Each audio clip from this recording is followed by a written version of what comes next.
Hey, everybody. Good afternoon or early evening, whatever you may see fit. It is the Thursday 30 of Wrestlenomics. I am Chris Gullo, joined alongside Brandon Thurston. I don't know how they see fit really matters, does it? I don't think that most people have control over the time of day or where the sun is positioned relative to their place on the earth. So 5 o'clock is debatable, though, for afternoon, evening. yeah, but we're the only two people who are experiencing this at 5 o'clock. That is true. But if they were to watch it any day, anytime at 5 o'clock. But yeah, uh, Yeah. as we digress here, this is a Thursday 30, so we got to cover a lot in a short time period. We're going to discuss the AEW ratings that have just came out, including quarter hours. We'll discuss tomorrow. Tomorrow was an interesting day because Raw and NXT are leaving Hulu. And we will also discuss SmackDown ratings They in might be correlation leaving to Hulu. We don't. might be yeah. We'll discuss. We'll get into it. SmackDown ratings in correlation to the White Rabbit. We got a David Zaslav comment and much more on today's edition of the Thursday If we get to 30 it, for because Wrestlenomics. If we get might to it, not yeah. might not get to things that get pushed to Sunday. In any case, we can begin, I suppose. We'll begin with the Dynamite rating. But first, this is the Thursday 30, and this is going to be a subscriber exclusive podcast beginning in November, but it's free for everybody throughout the rest of September and the rest of the entirety of October. So every Thursday, we're going to drop this. We're going to put it in the Wrestlenomics Radio free podcast for that free period. We're going to put it on YouTube for everybody during that free period, and we're going to put it also in the subscriber feed for everybody. So anyway, there's also, we should probably let everybody know, you may have heard other people in the Patreon universe discussing this. Patreon has finally allowed us to bill people on their own separate individual schedules. So it's not the case anymore that the first of the month is the best time to sign up for the Patreon. Any day of the month is the best time to sign up because you'll be on your own 30-day schedule going forward forevermore. Everybody that's already a subscriber, you'll just continue to get billed every 30 days as you are. But anybody new, any day is good to sign up to get the TV ratings reports that come out nearly every day, the quarter hour reports, the Wrestlenomics viewership spreadsheet, slides, and things of that nature. We also had a podcast on Sunday that's on YouTube and in the free feed if you haven't already checked that out, discussing celebrities in wrestling and other topics. The Dynamite rating, though. What was the Dynamite rating, Chris Gullo? Do you know? Yeah, so the Dynamite. You've read your Wrestlenomics ratings report twice, I think, in anticipation of this moment. Yeah, so we have dropped under a million for the total viewership. We're at 990. Oh my God, it went that low, under a million. Yeah, under a million, 990,000. Oh my God. And we got a 0.34 in the 18 to 49. So a drop from last week. This is the lowest total viewership since August 17th. That's true. How long? Oh, that's a month and a half. It's been a million for a number of weeks in a row. I think we have the last many weeks here going back to June. This is the first time it's gone under a million since August 17th. Demo rating. I guess this is the lowest demo also since August 24th. But this is only one ratings point lower than last week, which was Grand Slam, which you would expect to be a highly viewed episode, but it was only not that it was less viewed than the week before, which is not a highly anticipated episode. As I was putting these slides together and anticipating us doing this episode, I was thinking, I don't believe in. I know other people will go over each demo and things like that and ascribe a narrative, a story to why the rating changed. First of all, we're dealing with a sample. Secondly, we're dealing with an organic situation here where there's a linear broadcast and there's other things going on. Most importantly, this week we had where is the chart? There it is. Hurricane Ian. Yeah, is that how major people are news pronouncing story. it? Yeah, Ian, I believe. Yeah, Caused a lot of destruction in Florida and dominating the top 7 of the 8 top slots that are above Dynamite. Dynamite only ranked number 9 this week. It did a fairly normal rating, though, I would say, in the demo. But it only ranked number 9, 20 overall, which would be its lowest rank in a long time. I don't know when it would have even ranked as low as 9 before, probably a long time ago when there was other big events in the news being covered. In any case, the Weather Channel was the winner here for 1849, if you want to call it a winner in the case of hurricane coverage. Tucker Carlson was also above, one slot above Dynamite. I know you watch Tucker Carlson all the time, given your bow tie. So was he covering the hurricane too? I can deny those rumors that I do not watch Tucker Carlson Oh, I thought you because of said you did. Okay. No, I do not. No, I do not watch Tucker Carlson. I am the bow I thought you said tie. you met him and he gave you his bow tie. That's why he doesn't wear the bow tie anymore, and you do. No, once again, these false narrative. Where are you getting your info from, Brandon? These allegations are without merit, and you intend to vigorously defend yourself against them. Here I am. I'm working with children, spreading false lies and rumors. And where's my muffin and my seltzer? All right. The number one slot, Storm Center, at 5 o'clock p.m., that did it 0.47. So that's a little bit higher than what Raw did this past Monday, to give you some idea of how many people were watching the Weather Channel.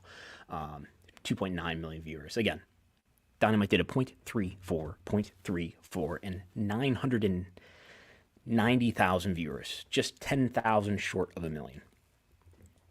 I don't view this. I view this almost positively, considering their attention was averted elsewhere to a big news event. Everything is down to a similar degree across the demos. I don't think there's much to analyze there.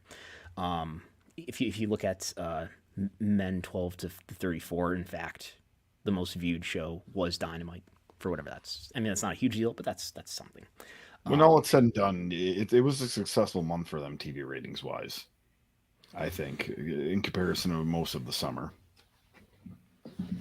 Yeah, I mean, there were those. What did we have here? They had I would say these 3 weeks here, which are the 7th, the 14th, and the 22nd. Yes, the first 3 weeks of September, where they did nearly a 0.40 for those weeks. It's pretty good. Ratings can always be higher. The Super Bowl rating could always be higher. But this was pretty good, and they continue to rank highly. This is an exceptional case where there's a big event in the world that's happening that outranked them. Quarter hours, which all subscribers will have access to. A new invention added to the quarter hour table here. I'm now, and this is not just for Dynamite, I'm going to do this for everything going forward. I went through all the Excel spreadsheets, I think last night, and I did this. We're going to identify which quarters had ad breaks in them in the table, and in the case of Dynamite that has picture-in-picture ad breaks, those are also going to be identified. If you're seeing this on YouTube, you'll have a better idea of what I'm saying. So where this is meaningful is that we can now say, just by looking at this table, that in quarter hour 2 and in quarter hour 6, those two quarters had 2 ad breaks in them. They both had one traditional ad break, and then they had a picture-in-picture ad break. Bearing those things in mind, one would expect that those quarters would take a disproportionate negative impact. Anyway, I literally just punched these numbers into the spreadsheet right before we hit record here, so I have not taken any time to look these over. We do have our automatically conditionally formatted cells filled in here that tell us, hey, this one performed 5%, 5 percentage points better than usual. This one performed 5 percentage points worse than usual. In the demo, we have no green positive boxes filled in. We do have 3 negative boxes filled in, though. Those 3 negative boxes are quarter hour 2, quarter hour 3, and quarter hour 7. What was in those?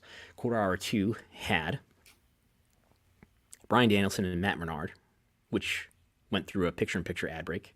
This quarter also had a traditional ad break in it. Again, that was one of the quarter hours we just identified a moment ago, saying that had 2 ad breaks, one traditional, one picture-in-picture. It also had the Juice Robinson and Jon Moxley video. And then quarter hour 7, another one that had 2, well, no, it did not have 2 ad breaks in it. It only had one picture-in-picture ad break. The one that had 2 ad breaks in it is quarter hour 6, which in the demo did work a little bit worse than usual. Almost was filled in red. It did about 5. There must be like a rounding error there to just keep it from triggering the red box. But anyway, this quarter hour 7 lost 8% of the viewers. Quarter hour 7 of late in the last 4 weeks has been losing almost no viewers. So what was in quarter hour 7? Andrade, Butcher and the Blade, Private Party Matt Hardy angle, that backstage angle, Ricky Starks and Eli Ism, is how you say that? A Jungle Boy promo, and the beginning of the Chris Jericho and Bandito match going through a picture-in-picture ad break. We don't really have positive stories to tell here. We can say in total viewership, quarter hour 4, the last one before the top of the hour, did gain 5% in total viewership, whereas it usually that quarter loses 1%. So that overperformed in total viewership, and it did overperform in the demo. The only one that really, again, I'm looking at this stuff for the first time, but that is the only quarter that overperformed at all in the demo. If you see what I'm saying there, did a plus 3% in the demo quarter to quarter. Usually that quarter loses 1%. Again, I'm talking about quarter hour 4, the 8:45 quarter that had Jon Moxley versus Juice through picture-in-picture ads and a post-match situation with Hangman and MJF. Is that right? Hangman and MJF? MJF did something with Yuta last night. Yeah. So maybe MJF belongs only in the following quarter where he is labeled. Takeaways from this? Do you have any takeaways? And then I'll debate you.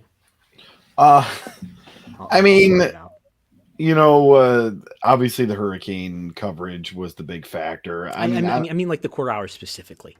Do you because these are going to be shared later, and people are going to derive a narrative from this. I wouldn't say this. I wouldn't say the sky is falling. You know what I mean? That dropping in the second quarter, it could be just a.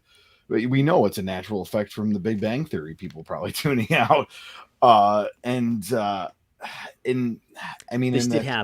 say this that I haven't said. If you look at the line chart. We've been talking in recent weeks about how maybe the Big Bang Theory isn't, and it isn't performing as well as it did earlier this year, where it was doing really strong ratings, and you think that influences the early quarter hours, especially quarter hour 1 of Dynamite, and that hasn't been the case so much in recent weeks. Definitely the case in this week. Quarter hour 1.2 million viewers, and maybe that's what we can say here that my math can't account for. What I'm doing in these boxes here is I'm calculating the loss or gain of viewership from quarter to quarter. You can't do that for quarter hour 1 because I don't know, certainly as we sit here, I don't know what the Big Bang Theory did. If I had all the data in the world, when we have 10,000 subscribers on Patreon, maybe I'll see if I can get a Nielsen subscription, and then we'll know exactly what Big Bang Theory did. We'll know. Maybe in next week sometime what the Big Bang Theory did. But anyway, I don't know what quarter hour 1 gained or lost. And there's all different metrics and facts that I understand Nielsen will give you in terms of how many people actually tuned in, how many people actually didn't tune in, but they watched the last quarter hour of the Big Bang Theory. How many of those people did you inherit? How many people did actually arrive to watch your show? But anyway, my point is, maybe there's some credit that should go to this first quarter hour. Full disclosure, I had a hand in training Daniel Garcia, who's involved in this quarter, in this live promo with Chris Jericho. So maybe there's some credit that goes to that first quarter for doing as big as it did, when usually this first quarter is not doing 1.2 million viewers. It was the most watched quarter by far in the demo in total viewership. Maybe there's something to that. Again, we've been seeing more of a flat, consistent line in recent weeks, which is somewhat reflected in the dashed line that we're looking at here on the chart, right? But what we did have is what we've often seen, though, in this year, since Dynamite has been on TBS, is a really big quarter hour 1, and then a drop off after that, presumably because you have a large audience watching The Big Bang Theory, which is one of the most watched rerun programs on all of cable, and people who are not there to check out Dynamite, they go do something else. Maybe some of what actually happened here was that there was genuine interest in that quarter hour 1 Dynamite segment. Maybe. Anything to add to that? Or question? Nothing much. We had, the women's wrestling segment was in the second hour, which they've had it in the first hour, is it normally, right? It was back in the 6 Or or what? 7 Yeah. last week, I believe. The much talked about, I'm sure people would be curious. The much talked about Soraya. What's the appropriate pronunciation? You're a big pronouncer of words, being a ring announcer. Soraya. Soraya. Soraya.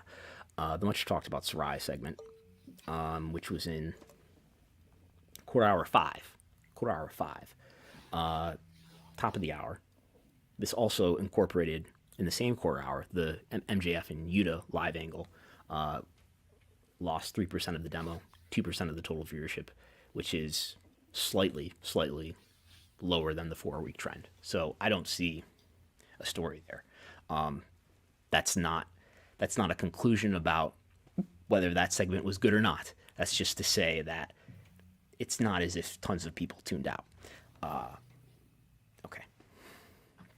Anything else there before we go? No, I wouldn't. Just the sky isn't falling. It was overall a good month. You're such an AEW shill. I'm just Such an being AEW apologist. realistic. And let's talk about WB ratings soon. On SmackDown. Okay. We'll get to that in a moment. Hulu. There is now a tag on the Hulu content on the WWE content on Hulu, with the exception of SmackDown. SmackDown is a separate deal. I would say I've confirmed that SmackDown is a separate deal that is sub-licensed through Fox. So SmackDown is not a part of what's happening here.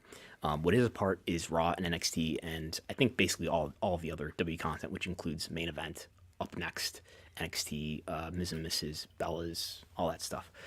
That's all tagged to expire Friday. A few days ago, that was all tagged to expire Tuesday. Tuesday came, this changed from Tuesday to Friday. So I believe that they are working on an extension. I don't know if they're working on a long extension, a short extension, if they're working on an extension that would expire so that it would expire at the same time that the live rights expire with NBC Universal, which would be September 2024. But I believe they're working on an extension, and that is supported by what we're seeing here with where this tag is changing and being pushed off. So that's what's happening there. There's anything else in my notes that I was supposed to say here? I don't think so. Okay. Moving on. SmackDown. 9:23 came and went. The White Rabbit. There was no Bray Wyatt. SmackDown, however, did a massive final number, which we saw indicated by a really big Fast affiliate, what we might call a prelim number. People want to know, was the 9:23 minute, which was hyped in videos and whatnot, correct? Was the 9:23 minute the high minute? Did Bray Wyatt pop this rating? So some people believe, and I don't have enough data to say yay or nay, Bray Wyatt has never drawn a rating. Did he draw a rating here despite the lack of his appearance? Not in that quarter hour. Well, that quarter hour was the second most viewed quarter hour. Okay, the most viewed quarter hour was the 9 o'clock to 9:15 quarter hour, which did almost 2.8 million viewers. And it did 913 in the demo. What is that? Oh, we have, that doesn't apply yet. But we do have 913,000 viewers in the demo is what as a demo rating. Almost a 0.70. Wow. That's 0.70 in the demo. So that's what that quarter did, which had Braun Strowman versus Otis and a Brawling Brutes promo and an ad break. So what happened was I've got some limited minute by minute information. We don't have it to display on the screen, but I'm going to tell you what it was. The peak minute, and this is I told Gullo off air. We're gonna break some minor news. So here's some information that you won't hear anywhere else, right? The peak minute of SmackDown was not 9:23. The peak minute of SmackDown was 9:06, in fact. 9:06, which is not a massive quarter. That did what? That did 2.57 million viewers. That's the third most viewed quarter. It's the third most viewed quarter. That quarter hour included the most viewed minute, which did, take a guess. You can see that this show did, what was the show's average? We can go back to the table. This show did 2.535 million viewers. What did it do? What is the highest viewed minute? Take a guess. I'm going to tell you the answer. 9:14. No. What the most viewed minute was 9:06. I'm No, telling so you that. yeah, I thought you said it. Yeah, I see. Yeah. I'm asking you to guess the viewership, the number of viewers, total viewers, for that highest viewed minute at 9:06. Oh, okay. 2.9 million. 3 million. 3.028 million. Just over 3 million. A hair over 3 million. As we know, the show overall, 3.028 million. Show overall did 2.535 million, which is the highest since that NFL lead-in game, December 25th, Christmas Day, 2020. Discounting that really exceptional case where it did like 3.3 million viewers on average, you have to go back to March 20th, 2020. That's, I believe, the first pandemic show with no audience. You have to go back to that point to find a Smackdown episode that was as highly viewed as this one. Demo was not as extreme, but total viewership was. At 9:23, the viewership, well, they were in an ad break. So the answer to everybody's question here, what did it do at 9:23 when was Bray Wyatt really a draw or not? And what did it do at 9:23? Because that'll tell me the answer whether or not Bray Wyatt's a draw. Well, that answer is obfuscated because at 9:23, guess what was on the screen? A commercial. A commercial break. But there was pretty high viewership just before then. That minute, which was the beginning of an ad break, had 2.3 million viewers, which is below the average. But before the ad break at 9:20, the show had 2.9 million viewers at 9:20. Again, 2.9 million viewers. By 9:23, they're in an ad break, and they have 2.3 million viewers. But 2.9 is higher by 11% than the average for that quarter hour, which was what, 2.62. In any case, 0.626. Yeah. In any case, there's that information. We're 22 minutes, 23 minutes in here. Yeah, making good time. Yeah. That's the Smackdown story. All right, tell us about David Zaslav. He sold it, right? He sold it, even though he can't sell it until 2024. He sold it, right? It's all coming down. He did not. So he had a quote here. We are not for sale. Warner Brothers Discovery CEO David Zaslav told employees at a company Zoom town hall on Wednesday. According to several attendees, we have everything we need to be successful to be the biggest entertainment media company in the world. Zaslav acknowledged the industry is going through major change and urged patience. So this is in response to what? Why do you think he made this statement to employees? Uncertainty. People have put out sales rumors, the merger, the NBCU thing. Well, there's a report in the Hollywood Reporter a couple weeks ago that perhaps Warner Brothers Discovery would merge with Comcast's subsidiary, NBC Universal.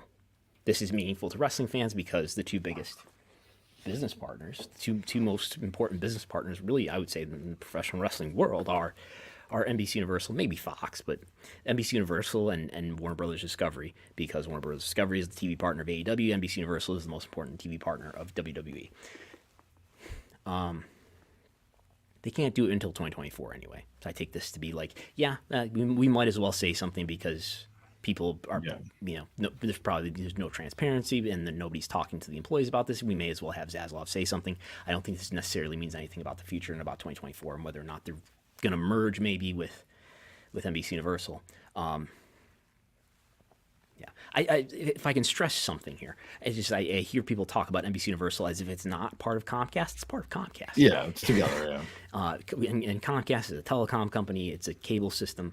Lord, what else does Comcast do? It does something else, but it escapes me. I'm gonna yell at myself later. But they would have to probably spin off NBC Universal, and maybe they would want to for reasons that media experts could explain better than I could.